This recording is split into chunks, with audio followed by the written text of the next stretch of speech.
A paz do Senhor, meus irmãos, seja muito bem-vindo ao Papo com Deus. Eu sou o Max e hoje eu quero guiar você por mais 2 objetos desse estudo do Tabernáculo de Moisés, que tá lindo.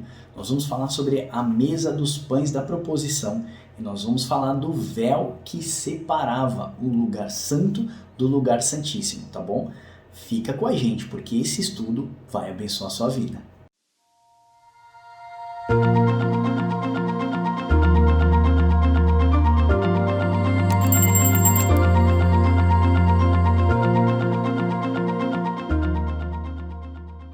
Bora lá, irmãos, vamos continuar esse estudo aqui do tabernáculo que está maravilhoso. Aqui embaixo você já pode ver, ó, todos os objetos que nós estamos falando, ó. O altar de holocausto, né, o sacrifício, a pia de lavagem, o incensário, a mesa dos pães, o candeeiro, o véu que separava, que você já ouviu falar na sua igreja, mas você vai ouvir com uma outra visão aqui. Você vai ver a arca da aliança e você vai ver o propiciatório. Então todos esses objetos estavam dentro do tabernáculo de Moisés, depois no templo de Salomão, e agora você, templo do Espírito Santo, tem que cuidar, tem essas funções de cuidar de todos esses objetos. Você é o templo do Espírito Santo, e como templo do Espírito Santo você precisa conhecer as funções sacerdotais. Nós vamos dedicar uma aula só para falar do sacerdote, o que o sacerdote fazia no templo e o que você, como templo do Espírito Santo, para oferecer um sacrifício vivo, um culto agradável ao Senhor, um culto inteligente, o que você deve fazer para oferecer isso ao Senhor. Amém? Deixa eu passar esse vídeo aqui para ficar mais legal da gente poder ver o tabernáculo em 3D. Ó. Olha lá. Então, aqui eu quero fazer já um parênteses para mostrar que as tribos, você vê aqui, ó, as tribos elas estão todas em volta do tabernáculo de Moisés. As tribos elas se acampavam em forma de uma cruz, tá bom? Eu vou mostrar isso depois no slide. Então ficava uma à direita, uma à esquerda, uma para cima e uma para baixo, tá? Norte, sul, leste e oeste, tá bom? Aqui ficava o tabernáculo de Moisés, né, lá no deserto.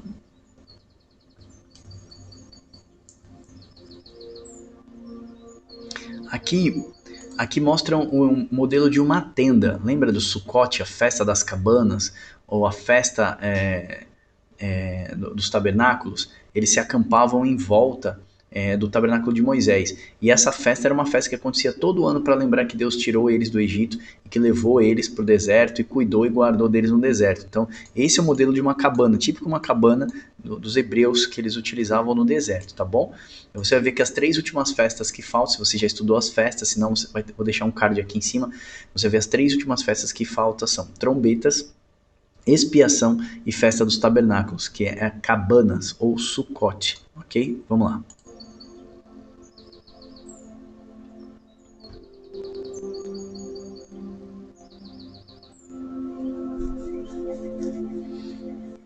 Aqui eu vou fazer um parênteses, nós vamos passar pela primeira porta, são 3 portas. Portas são essas cortinas, tá? No tabernáculo de Moisés. No templo de Salomão, elas também tinham 3 sequências de portas. A primeira porta, quando você abre, você vai ver que você se depara direto com o altar de sacrifício, o altar de holocausto. Ó, abriu a porta, de cara você já dá de frente com o altar de sacrifício. Ou seja, para entrar na presença do Senhor, você já precisa morrer o seu eu. Aqui onde os animais eram cortados depois que oferecidos em sacrifício e queimava aqui dentro do local de holocausto, o altar de holocausto. O sangue era aspergido nos 4 chifres, né, nas pontas dos 4 chifres, simbolizando os 4 cantos da terra, nós falamos disso. A terra estava cheia de pecado. E aí o Senhor pede para o sacerdote aspergir o sangue dos 4 chifres, né? A pia de purificação, né, a pia de bronze, é aqui que o sacerdote lavava suas mãos antes de entrar no local santo, tá bom?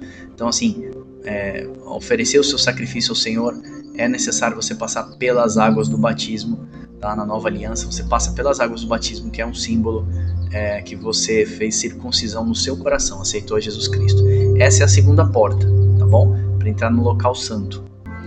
E aqui, o que nós falamos na outra aula, eu vou até dar um pause aqui. Vou até dar essa pausa aqui, porque esse é o nosso objeto de estudo. Nós falamos na aula passada sobre o candeeiro, tá aqui, certo? E nós falamos sobre o altar de incenso, tá bom? Agora, hoje nós vamos falar sobre o pão da propiciação, os 2 pães, né? As 2 torres ali dos 2 pães da propiciação. Nós vamos falar aqui, ó, do véu que separava, ok? Então vamos lá. Deixa eu fechar esse vídeo aqui para a gente já dar uma acelerada aqui no vídeo. Então, quero ler com vocês essa parte aqui a mesa dos pães da propiciação. Do lado direito ficava a mesa dos pães ázimos. Detalhe que esses pães não possuem um fermento, tá? Então esse é o símbolo do Senhor para nós, ázimos, guarda aí. Essa mesa aqui que vocês estão vendo, ela era feita de madeira de acácia e revestida de ouro. Ela representava a natureza humana revestida pela divina. Lembra que eu falei nos outros vídeos? A acácia era uma madeira dura de tratar e o Senhor pediu para que os artesãos fizessem de madeira de acácia para mostrar como o homem era difícil de tratar, era difícil de ser maleável. Então representava a natureza humana revestida da natureza divina. Então ela ficava no local santo e deveria ser untados com azeite. Então esses dois pães que você está vendo aqui, ó, que são duas pias de pães, 6 para cada lado, representam 12 pães, que eram as 12 tribos de Israel, tá bom? E ela era dividida dessa forma, tinha que ficar dividido 6 pães numa pilha, 6 pães na outra. Simbolizava o quê? As duas casas de Israel depois da divisão do reino de Salomão. Se você não assistiu esse vídeo, eu vou deixar um card aqui para você, aqui em cima. Assista esse vídeo sobre as duas casas de Israel. Você vai ver que a Bíblia inteira vai falar sobre esse assunto, tá bom? Os dois irmãos. Na antiga aliança, o que representava esses dois pães, pessoal? O maná de Deus, que Deus deu de comer ao povo no deserto, tá? Eles eram colocados 12 pães, sendo 6 de cada lado. Lembra que o Senhor cuidou do povo lá no deserto? Então não faltou alimento para o povo no deserto, e assim também vai ser na última hora, quando o Senhor guardar as suas duas testemunhas lá no Apocalipse. Não vai faltar alimento. Deus vai levar nas duas asas da grande águia lá para o deserto e vai cuidar dos seus, tá? Está escrito em Apocalipse. Na realidade, agora na nova aliança, o que representa esses pães ázimos? Jesus Cristo, o pão vivo que desceu do céu. Jesus Cristo, ele é o pão ázimo de Deus, ele é sem fermento e ele nos dá a vida eterna. E em verdade vos digo que se o grão de trigo caindo na terra não morrer, ele fica só, mas se morrer, ele produz muito fruto. João 12, 24. E uma curiosidade é que os pães da proposição simbolizavam as 12 tribos de Israel, dividido em duas partes, 6 para cada lado. Mas para frente vamos entender que Deus já apontava para as duas casas de Israel, logo após da divisão do reino de Salomão. Sendo assim, judeus e gentios derramado azeite sobre eles, ou seja, ungidos do Senhor sobre a terra, a plenitude do povo de Deus, a sua igreja, a sua noiva. Então, esses pães eles precisavam ficar untados, tá? Então, se jogava azeite em cima desses pães. Era uma representação, que são os dois ungidos do Senhor sobre a terra. O livro de Zacarias fala dos dois ungidos, muitos profetas falam dos dois ungidos, Apocalipse fala das duas testemunhas, os dois ungidos do Senhor, que estão na presença do Senhor, representam o Senhor sobre toda a terra. Então eu queria mostrar para vocês que na antiga aliança os pães, eles representavam as 12 tribos de Israel e os pães ficavam untados. Na nova aliança a gente já sabe que são judeus e gentios, as duas casas de Israel sobre toda a terra. Maravilha? Então é a plenitude do povo de Deus. Agora eu quero falar aqui do véu que separava. Para a gente ganhar tempo, quero fazer esse vídeo mais curtinho, tá? O véu que separava. Então ele era a terceira porta. A primeira porta, a gente sabe que você abre aquela porta para entrar no tabernáculo. Deixa eu mostrar aqui para vocês rapidinho. Você já dava de cara com o altar de sacrifício. Aqui. A primeira porta é essa daqui, pessoal. Primeira porta, você passou, você já dá de cara com o altar de holocausto. Ou seja, você precisa morrer, né, para nascer novamente. Aqui, as águas do batismo, faz a purificação. Simboliza que você aceitou Jesus. E aí essa aqui, segunda porta. Aí nós vamos falar da terceira porta que está aqui dentro, que é a porta que separa o santo do santo dos santos. Tá? Vamos lá. Tá aqui, o véu que separava. Então vamos falar sobre o véu, uma curiosidade aqui. O véu é a terceira porta do tabernáculo. A sua espessura era muito grossa, mesmo com 2 carros de bois puxando um de cada lado, não era possível rasgar. Carro de boi era a maior força de tração que eles tinham na época deles, tá? Por causa das colheitas, etc. 2 carros de boi puxando um de cada lado, não conseguia rasgar de tão grosso e espesso que era a cortina do véu dos santos, tá bom? Por que eu fiz esse adendo? Você vai entender aqui embaixo. Na antiga aliança, o que ele simbolizava? A cortina que separava o santo do local santíssimo. E nesse local, somente o sumo sacerdote podia entrar uma vez ao ano no dia do Yom Kippur. Lembra do Yom Kippur, o dia do perdão? Tá aqui, no dia do perdão. A mais importante data da religião judaica, celebrada no 10º dia de Tishrei, entre setembro e outubro. É dedicado à contrição, às orações e ao jejum, com demonstração de arrependimento e expiação em busca do perdão divino. felicidade do ano que se inicia. Então, assim, o povo era perdoado uma vez por ano definitivamente dos seus pecados. O sumo sacerdote entrava lá dentro para oferecer asperes de sangue sobre o propiciatório, né, a tampa da arca, e ele só entrava uma vez por ano. Você vê aqui um curioso que eu quero falar com vocês, assim, que era no mês de Tishrei, que é entre setembro e outubro. E nós falamos aqui no Natal, que acabou de passar, que Jesus Cristo nasceu provavelmente entre setembro e outubro. Eu tinha aprendido no seminário de teologia que foi em março, mas isso não é verdade. Você vê que o anjo aparece a Zacarias, e Zacarias está dentro do templo queimando incenso ao Senhor.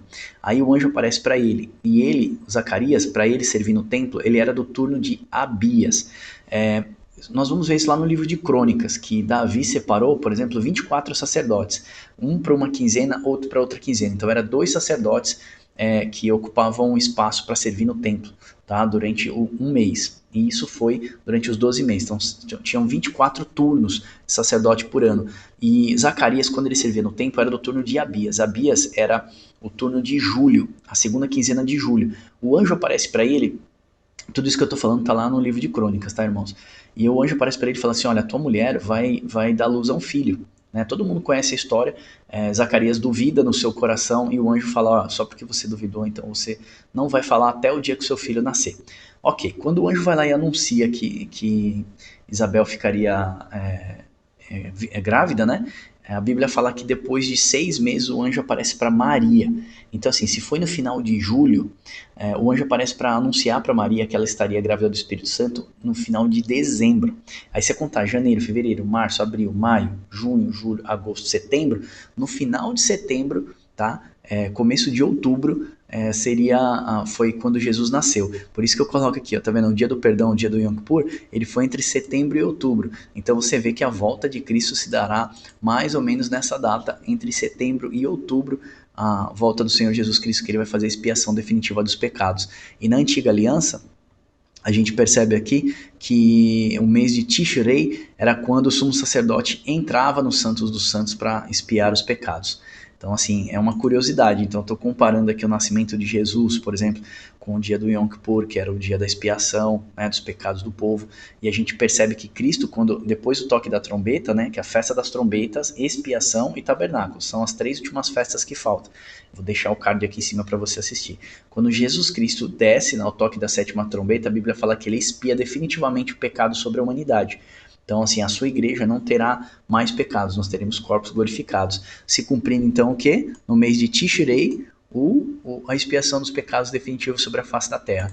Então, esse véu aqui, ele é muito revelador. Tá vendo que ele é de púrpura? Tem 2 anjos aqui, ó. 2 anjos, 2 querubins, representando as 2 testemunhas do Senhor, judeus e gentios. A Bíblia fala que o Senhor não condenará nação alguma sem antes enviar as suas testemunhas. A gente sabe, está lá em Deuteronômio que fala que ninguém deve ser condenado por menos de 2 testemunhas. Então, assim, o Senhor tem os seus 2 ungidos sobre a face da terra, nós mostramos isso agora nos pães asmos, e eu queria fazer esse link para vocês aqui do dia da expiação, do mês de Tishrei, com a volta do nosso Senhor Jesus Cristo, tá? Vamos falar na nova aliança agora, o véu. Após a morte de Cristo, você já ouviu falar isso aí na sua igreja várias vezes, o véu que separava já não separa mais. Lembra disso? Então vamos lá. Eu não canto muito bem não, hein? Depois vocês me dão um crédito aí, acordei agora. Estou gravando para vocês aqui, 7 horas da manhã. Então vamos lá. Após a morte de Cristo, a Bíblia relata que houve um grande terremoto e esse véu foi rasgado de cima a baixo. Por que de cima a baixo? Mostrando que foi Deus quem rasgou o véu, não foi o homem, tá bom? Então esse véu que com 2 juntas de boi, tentando tracionar, não conseguia rasgar, ele foi rasgado de cima a baixo pelo Senhor, tá bom? Depois de um grande terremoto, representando que Deus o rasgou. E hoje não existe mais separação para todo aquele que se chegar à presença de Deus. Mateus 27. Deixa eu ler isso aqui com vocês, cara. Eu sei que já estourei no tempo aqui, mas está acabando já. E eu faço questão de ler isso aqui com vocês. Mateus 27, 51, 52. Ó, eis que o véu do santuário se rasgou em 2 partes de alto a baixo, ó, e tremeu a terra, fenderam-se as rochas. Olha, presta atenção agora. Abriram-se os sepulcros e muitos corpos de santos que dormiam ressuscitaram, saindo do sepulcro depois da ressurreição de Jesus, entraram na cidade santa e apareceram. Olha que lindo. Então, assim, vou até ler essa aqui de novo. Abriram-se os sepulcros e muitos corpos dos santos que dormiam ressuscitaram. Presta atenção, quando Jesus morre na cruz, Jesus é o sol da justiça. Ele veio para iluminar as trevas. Nós estávamos antes em trevas. Então, quando Jesus morre na cruz, o que acontece? Nós passamos a ressuscitar em Cristo. Nós estávamos mortos, nós estávamos em sepulcros escuros e o sol da justiça nasceu pra gente. Na morte de Cristo na cruz, o que acontece? Nós começamos a sair dos nossos sepulcros. Eu estou trazendo isso aqui pro dia de hoje, tá bom, irmãos? E todos ressuscitaram. E depois da ressurreição de Jesus, entraram na cidade santa. Sabe o que é a cidade santa lá em Apocalipse 21:9? A nova Jerusalém que descia do céu é a igreja glorificada, com o corpo glorificado. Se a gente pegar esse versículo aqui, de Mateus 27:52 e linkar ele com Apocalipse 21:9, você vai ver que após a morte de Cristo, ele nos traz vida, ele nos traz luz, ele faz o seu povo ressuscitar novamente e andar pela cidade santa. Então nós seremos a cidade santa do Senhor. Eu queria fazer só essa analogia aqui, porque eu fiquei feliz agora. Então vamos lá.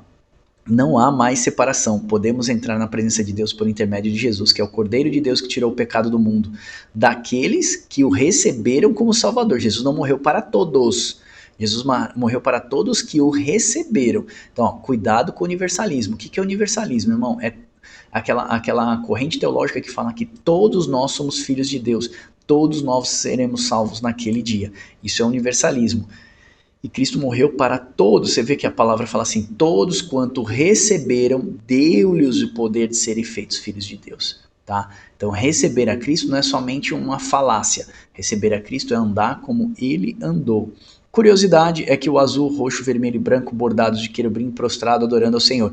Então eu quero falar que o curioso aqui mesmo é essa cor de púrpura, os dois querubins que significam os dois ungidos do Senhor, né, os dois pães untados na presença do Senhor que nós estudamos hoje, tá bom? Então assim, é maravilhoso esse estudo. Eu vou falar para você, continua firme aí, nós vamos soltar mais o estudo semana que vem, talvez mais um ou dois, e vamos estar finalizando o tabernáculo de Moisés. O que era sombra e o que é realidade. Muito bem, se você é templo do Espírito Santo, como você oferece um culto racional ao Senhor, um culto agradável? Ah, Deus habita no meio dos louvores, eu vou domingo na minha igreja cantar. Parabéns que você canta, mas não quer dizer que você está adorando ao Senhor porque você está cantando ao Senhor, ok? A nossa vida precisa ser uma vida de oração, tá? A nossa vida precisa ser o louvor da glória de Deus, como John Piper fala, né? No seu livro Em Busca de Deus, que é maravilhoso esse livro. Se você não leu, eu recomendo que você leia, é um livro bacana, tá? Em busca de Deus. Viver para o louvor da glória do Senhor. O que é viver para o louvor da glória do Senhor? Paulo fala, né? Comendo, bebendo, tudo que você faça, faça para a glória de Deus. Então, como que eu faço isso? Eu preciso sacrificar, eu preciso me purificar na pia de bronze, eu preciso oferecer incenso, manter o azeite vertendo dentro de mim, eu preciso entender que eu não posso ter pecado, que eu sou o pães asmos do Senhor, sem pecado, eu sou uma das testemunhas do Senhor. Então, como testemunha, eu preciso entender as leis morais do Senhor para testemunhar a favor do Senhor. Né? Eu preciso oferecer incensos na presença de Deus, que foi o que nós estudamos semana passada. Minhas orações precisam chegar até o Senhor, as minhas intercessões, ok? O véu não separa mais as nossas vidas, o véu foi rasgado para que eu pudesse ressuscitar para Deus e ter acesso ao Pai. E a partir de agora, entrar com ousadia na presença de Deus, agradecendo por tudo aquilo que Cristo fez por nós. Amém? Eu espero que esse vídeo tenha te abençoado dessa série Tabernáculo. Falta mais um ou dois. Fica firme. Se você é espartano, se você gosta de estudar, fica com a gente, porque você vai ser muito abençoado. Depois eu vou disponibilizar tudo isso aqui no site do Papo com Deus, dentro de um curso, né? Você se cadastra lá, você vai ter acesso aos vídeos, aos e-books e tudo mais. Se você chegou por aqui, você pode fazer download do e-book aqui embaixo, tá bom? Eu vou deixar aqui nos comentários fixos, também na descrição desse vídeo. E se você é novo e eu te abençoei, você acha que você pode me abençoar, se inscreve no meu canal também, ativa o sininho para receber as notificações. E você que já é por aqui, você já sabe o que fazer, comenta aí, vamos aquecer esse debate, vamos bater mais um papo durante essa semana sobre esse assunto, amém? Deus abençoe você e até o próximo Papo com Deus.